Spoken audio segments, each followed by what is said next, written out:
Okay, YouTube, here's part 2 of teardown. Front suspension is all completely torn down, mostly. I still have to take off the control arms there, but coil springs, shocks out, sway bar links are out, but I do have to take the sway bar off and replace these bushings. They're completely worn out. Still have to take off the wheel bearing hub assembly, change the U-joints out because they're toast. So far it looks like the tie rod ends and ball joints are still good, so I'm probably going to leave them alone for now due to the fact that it's a low pinion Dana 30 and I'll be swapping in a high pinion later down the road. I'm going to do as very little to this axle as possible. So they all seem to be still good, so I'll just keep them. Brakes actually look to be pretty good, so I'm going to keep them as well. Don't remember how long it really took me to tear this down. I think it was about maybe 5 hours. I did it in bits and pieces. The biggest part was trying to get this axle to droop enough to actually get the coil spring out. I had to use a pry bar and just get it over this hump there. So when I put the new spring in, I'm going to take, since I got new control arms, these,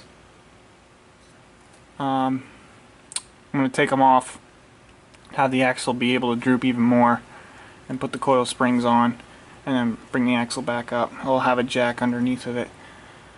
So that's that. The other thing is I'm going to be putting, I'm going to weld on some tabs for a slip yoke eliminator, or not slip yoke, barb pin. I don't know why I said slip yoke. Barb pin. I'm gonna eliminate that up here, along within the back. See, it's a bit crusty. That's pretty much it for the front until I start putting everything back together. That would be build up. One thing I am having a problem getting out right now is that old steering stabilizer. That thing is just being a bugger to get out.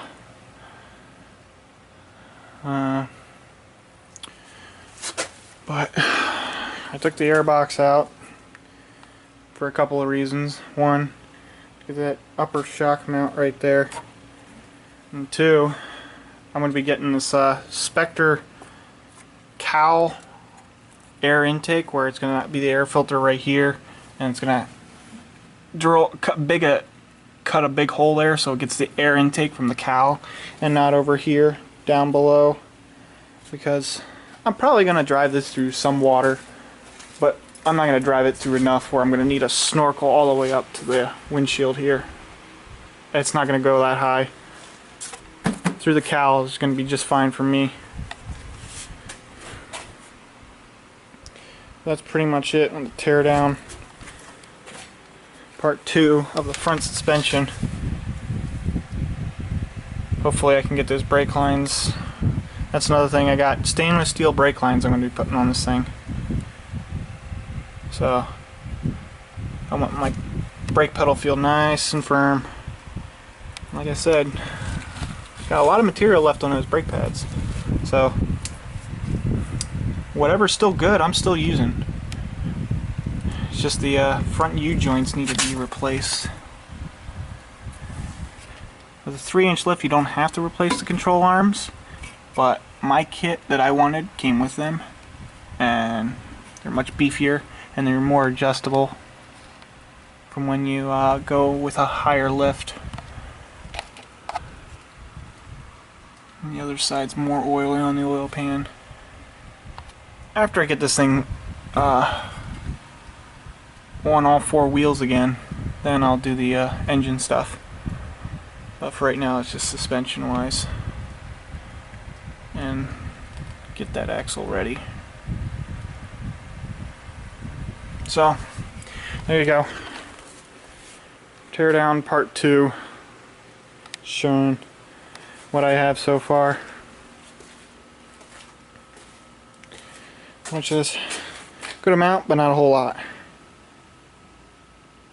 And you'll see my parts I'm going to be putting on from Iron Rock Off-Road. It's their premium 3 inch lift kit.